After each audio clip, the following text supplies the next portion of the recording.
J'ai recensé 80% des questions que les traders débutants ont l'habitude à se poser. Mais sur cette vidéo, je vais répondre les 10 questions les plus importantes de ces 80% des questions. Donc si toi aussi tu t'es une fois posé une question sur les marchés financiers, que ce soit sur le marché du Forex, que ce soit sur le marché des crypto-monnaies, le marché des actions, donc reste jusqu'à la fin de la vidéo parce que sur les 10 questions que je vais répondre, sûrement il y aura une, deux, voire 3 questions que toi aujourd'hui tu as l'habitude de te poser ou bien qui t'empêchent même de commencer à faire de l'argent et surtout à être rentable avec le trading. Moi c'est Oumar Doumbia, trader professionnel sur les marchés financiers, formateur et coach dans le domaine du trading et de la finance de façon générale et surtout créateur de contenu où je partage mes expériences, ce que j'ai appris au cours des 3 dernières années de façon concrète sur les marchés financiers.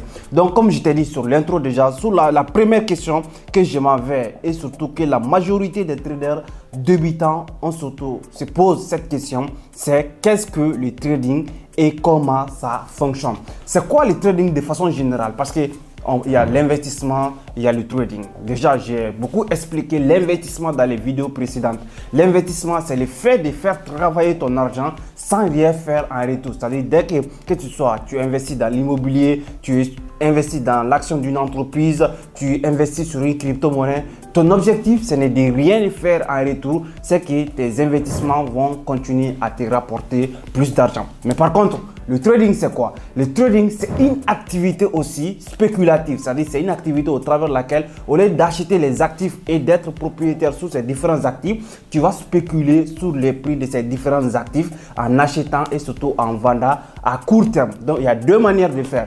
Tu achètes un marché si tu vois que le marché est en train de partir à la hausse, ou tu vends un marché si tu remarques le marché en train de partir à la baisse. Donc sur le monde du trading, pour faire de l'argent, tu achètes en bas et tu vends en haut, ou tu vends en haut et tu achètes en bas. C'est le secret, c'est tout simple pour faire de l'argent dans le domaine du trading. Maintenant, quand est-ce que tu dois acheter en bas, ou bien qu'est-ce qui va te permettre de savoir est-ce qu'on est en bas, est-ce qu'on est en haut? Donc on va arriver à ce niveau. La première question déjà, le trading est une activité qui nous permet d'acheter et vendre des actifs financiers à court, moyen et surtout à long terme dans le but de faire de l'argent sur le marché. La deuxième question parmi les 80% des questions que les traders débutants ont l'habitude de se poser, c'est de combien d'argent ai-je besoin pour commencer à faire du trading. Il y a certaines personnes qui vont dire non, est-ce que j'ai besoin de 1000 euros, 2000 euros, 5000 euros, 10 000 euros, parce qu'il y a des gens qui pensent aujourd'hui pour devenir multimillionnaire dans le domaine du trading, il te faut énormément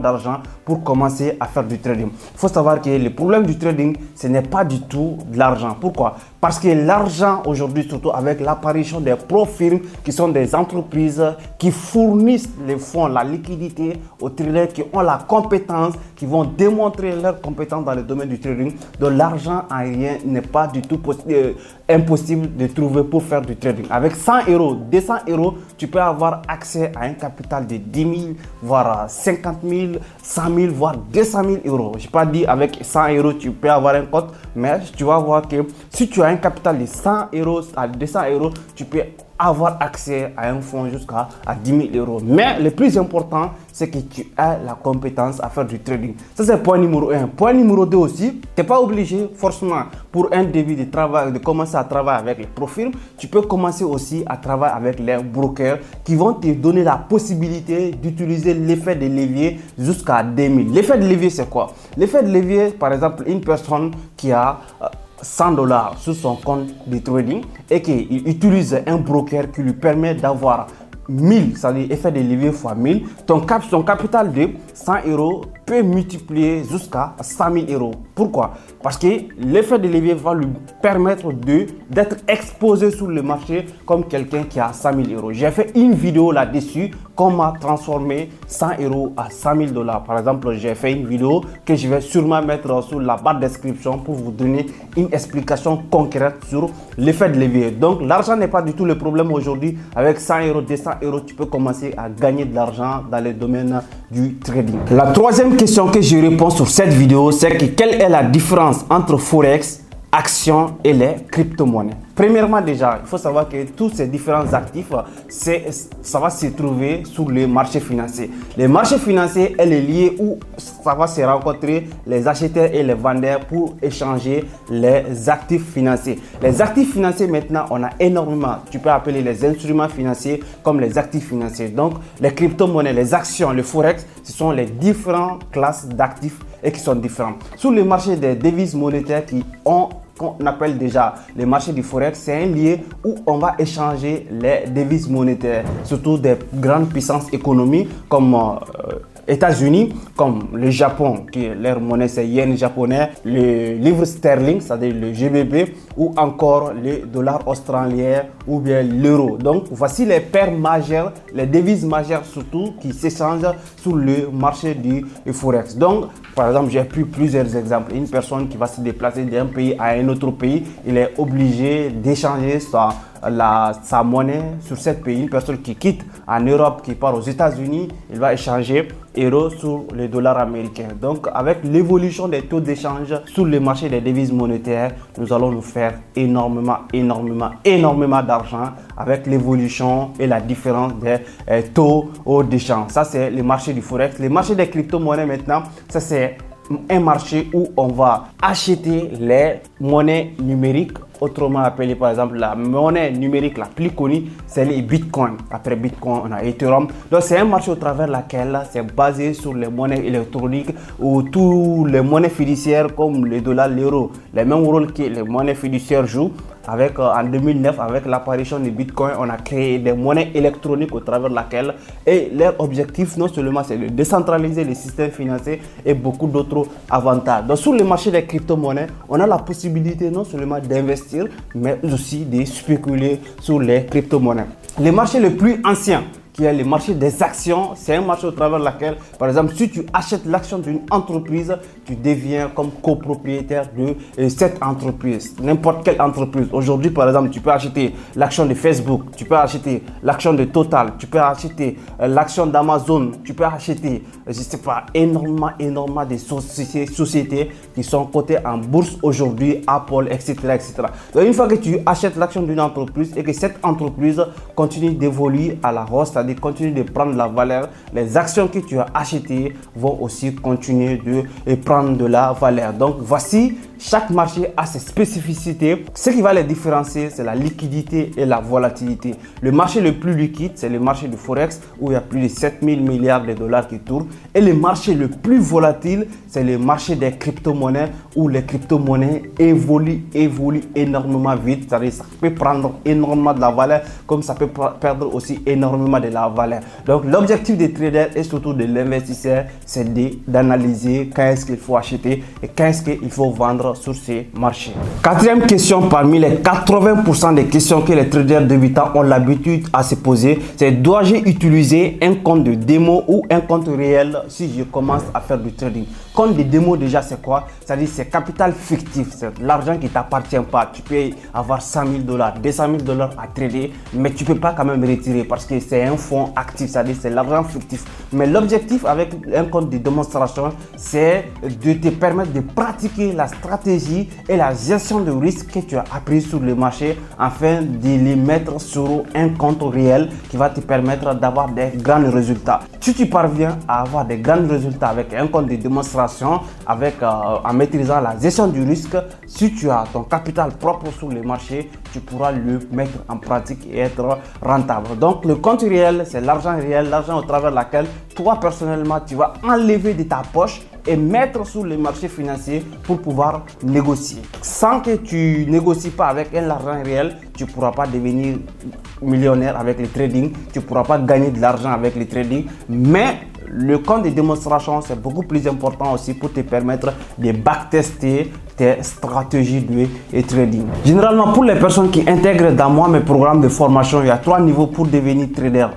voilà, professionnel. Premier niveau, tu vas backtester avec un compte fictif. Deuxième niveau, forex testing, c'est-à-dire tu vas trader avec un petit capital. Et troisième niveau maintenant avec un fonds réel, avec un gros capital. Donc personnellement, ça c'est ma méthodologie de travail avec mes apprenants, avec mes étudiants sur le marché. Cinquième question que je réponds sur cette vidéo que les traders débutants ont l'habitude de se poser, c'est quels sont les meilleurs indicateurs techniques pour débuter le trading. Il y a plusieurs indicateurs techniques déjà. Il y a deux groupes d'indicateurs déjà. Il y a les indicateurs de suivi des tendances, c'est-à-dire les indicateurs qui sont retardés, c'est-à-dire qui vont suivre l'évolution du marché pour confirmer, par exemple, comme les moyennes mobiles, comme bande Bollinger, comme MACD. Donc ces indicateurs-là vont nous permettre de cerner, de comprendre est-ce que nous sommes sur une tendance haussière ou bien nous sommes sur une tendance baissière. Les indicateurs avancés maintenant, ce sont des indicateurs comme RSI, comme les stochastiques qui vont nous permettre de détecter beaucoup plus en avance les retournements de marché. Ça va nous permettre de mesurer l'amplitude du marché. Est-ce qu'actuellement nous sommes en face de plus d'acheteurs sur le marché ou bien est-ce qu'actuellement nous sommes en face de plus de vendeurs sur le marché? Est-ce que nous allons quitter de marché haussier à marché baissier ou bien est-ce que nous allons passer des marchés baissiers à marché haussier? Donc ces deux groupes d'indicateurs, chaque trader va choisir quelques indicateurs d'utiliser. Moi personnellement par exemple, je vais utiliser les moyennes mobiles si nous sommes sur une tendance qui est haussière et si nous sommes surtout dans une consolidation, je pourrais utiliser les bandes Bollinger au travers de laquelle le marché va se consolider. Donc en plus de ça aussi, les indicateurs de retournement des tendances comme les RSI et surtout c'est qui est un indicateur excellent en plus de MACD aussi. Quand tu combines ces deux indicateurs, tu pourras avoir des résultats. Bon bref, il y a plusieurs d'autres techniques que j'ajoute sur cette stratégie qui sont tous partagés dans mes programmes de formation trader professionnel. La sixième question parmi les 80% des questions que les traders débutants ont l'habitude à se poser, c'est quelle erreur éviter absolument? Première erreur que je dis à mes étudiants surtout, c'est de ne jamais trader sans un plan de trading. Le plan de trading, c'est l'ensemble de toutes les méthodologies qui va te donner la confirmation si tu dois cliquer sur buy ou sur sell. C'est-à-dire si tu confirmes si le marché est en train de partir à la hausse ou si le marché est en train de partir à la baisse. Donc c'est l'ensemble de ces méthodes, un système de trading bien établi qui va te permettre de développer une stratégie de trading avec les indicateurs pour confirmer ton point d'entrée et quand est-ce qu'il faut sortir sur le marché et la gestion du risque qui va avec tout ça là, ça se trouve sur le plan de trading. Donc j'ai énormément parlé du plan de trading. Deuxième erreur que j'ai interdite avec mes étudiants, c'est de ne pas risquer, de ne jamais risquer un capital sur une position que vous ne pouvez pas permettre de perdre. Parce que par exemple, tu prends un trade et que tu mises 1% de ton capital sur le trade ou 2% de ton capital sur le trade, est-ce que tu es convaincu que tu es prêt à perdre ces trades? Si c'est peut-être tu le perds, est-ce que ça va jouer sur toi moralement? Si oui, tu ne dois pas prendre cette position. Si c'est oui, ça joue sur toi, tu ne dois pas prendre la position. Mais si c'est non, parce que l'objectif des traders, ce n'est pas de se juger en un seul trade ou à deux trades, c'est de juger durant la performance d'une période bien déterminée, par exemple sur le mois ou bien sur la semaine, ou bien voilà, ça va dépendre de l'objectif de trader. Donc tu dois être strict au niveau de gestion de risque, avoir un plan pour le mois pour pouvoir te juger, c'est-à-dire analyser tes performances, surtout à chaque début du mois pour bien entamer. Bref, j'ai aussi développé des notions sur comment bien gérer les risques avec la loi des 2%, la loi des 6% et d'autres lois qui vous permettent surtout à mes apprenants d'avoir des grands résultats dans les domaines du trading. Troisième erreur, surtout, j'ai partagé aussi une vidéo sur ma chaîne YouTube, les 9 exercices que tous les traders doivent faire pour être profitables sur le marché. Donc, si vous checkez sur ma chaîne YouTube, vous pourrez aussi retrouver cette vidéo au travers laquelle j'ai beaucoup parlé des erreurs à éviter sur ma chaîne YouTube. Mais la dernière erreur qu'il faut absolument éviter, c'est de garder ses émotions sous le contrôle, c'est-à-dire les deux erreurs que je viens de te partager, de les éviter et voilà, de suivre énormément ton plan de trading pour avoir une paisibilité dans la tête, avoir un état d'esprit sain sur le marché parce que le marché est neutre, c'est-à-dire le marché ne connaît personne, il ne te connaît pas, il ne me connaît pas. Le marché évolue comme il s'évolue. Donc, ce n'est pas contre quelqu'un, ce n'est pas l'ami aussi de quelqu'un. Donc, le marché évolue en fonction des échanges qui s'effectuent sur le marché financier. Donc, septième question que la majorité des traders débutants posent, c'est comment créer une stratégie de trading rentable. Comme je viens de vous dire,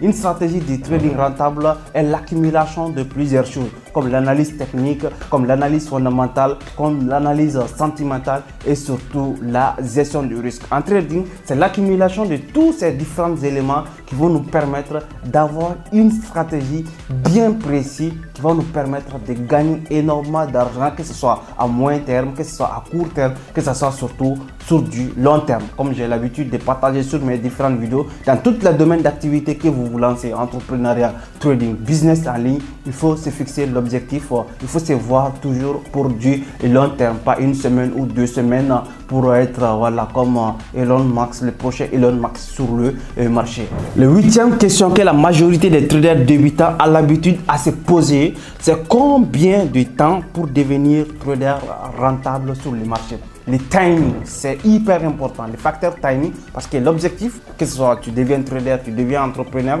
c'est de faire de l'argent, c'est de devenir multimillionnaire. Donc, c'est un domaine d'activité qui demande énormément de temps. Donc, généralement, si, comme par exemple avec l'autoroute du millionnaire, qui est un livre extraordinaire que je te conseille même de le lire, qui va te permettre de détecter les autoroutes pour devenir multimillionnaire. Donc, le temps, le facteur timing est hyper important. Mais dans tous les domaines d'activité où aussi tu te lances, tu dois fixer un objectif de faire une carrière dans ce domaine d'activité. Pour ce qui concerne du trading, tes rentabilités peuvent venir 3 mois, 6 mois, voire une année, voire plus. Ça va dépendre en fonction de la détermination et en fonction d'engagement que chacun va effectuer sur le marché et surtout la discipline que chacun va accepter sur le marché. Sinon, à partir d'un mois, de 2 mois, une personne peut être comme par exemple une personne qui a fait des mois et des mois sur le marché. Ça va dépendre de la détermination et des niveaux d'engagement surtout de la personne. Donc, il n'y a pas une date fixe pour être rentable sur le marché du trading. Ça va dépendre de toi. Tu peux être rentable en 1, 2, 3 mois, comme tu peux être rentable jusqu'à 1 an ou bien 2 ans. Donc, ça va dépendre de toi. 9e question que la majorité des traders débutants ont l'habitude à se poser la question, c'est comment gérer les stress et les émotions sur le marché.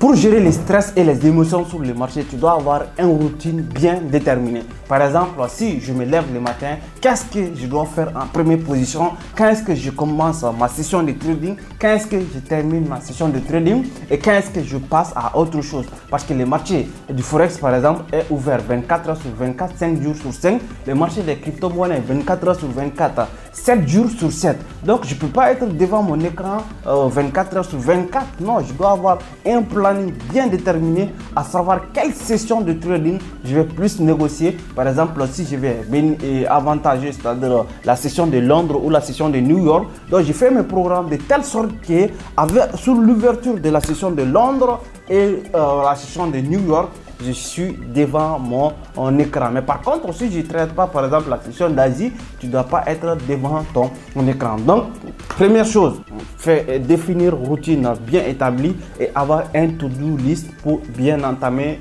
sa journée, c'est-à-dire être organisé au quotidien. Donc, c'est ce qui va t'aider à gérer tes émotions et surtout à gérer le stress sur les marchés et surtout à faire du sport. Comme vous connaissez, les personnes qui me suivent sur ma chaîne YouTube, ils savent que je suis un adepte sportif. J'ai toujours aimé le sport. Donc, sur les marchés financiers aussi, ça va vous aider à vous gérer émotionnellement et surtout psychologiquement aussi. La dernière question que 80% des traders débutants se posent la question sur le marché financier, c'est quel outil et plateforme utiliser. Pour ma part, par exemple, pour une personne qui est passionné du trading pour la première fois, il va regarder un trader sur YouTube par exemple, il va se demander mais quelles sont les plateformes qu'il utilise, quelles sont les plateformes que j'ai absolument, qui sont indispensables dans le domaine du trading. Pour ma part déjà, il y a le TradingView.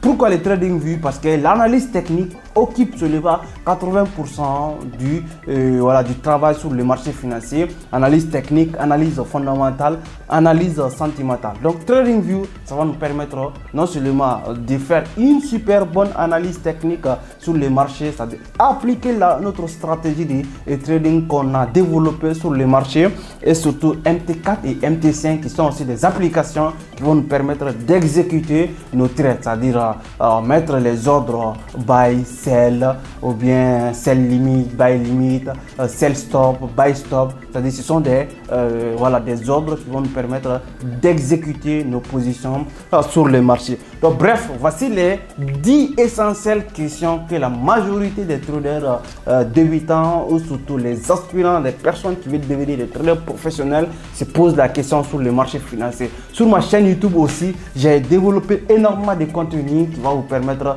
de trouver encore plus de détails. Mais si tu es une personne qui est passionnée, vraiment qui veut devenir multimillionnaire, qui veut vraiment devenir trader professionnel, il faut savoir que j'ai développé énormément de programmes sur ça, trader professionnel, qui va te permettre de comprendre tous les détails dans le domaine du trading, analyse fondamentale, technique, stratégie, toutes les questions que je viens de poser. Donc toutes les réponses aussi, ça se trouve sur le programme de formation, que ce soit sur les cryptos aussi, qui est développé sur le programme de Crypto Expert. Donc sur ce, c'était Omar Doumbia. Nous allons nous donner aux prochaines vidéos. Ciao.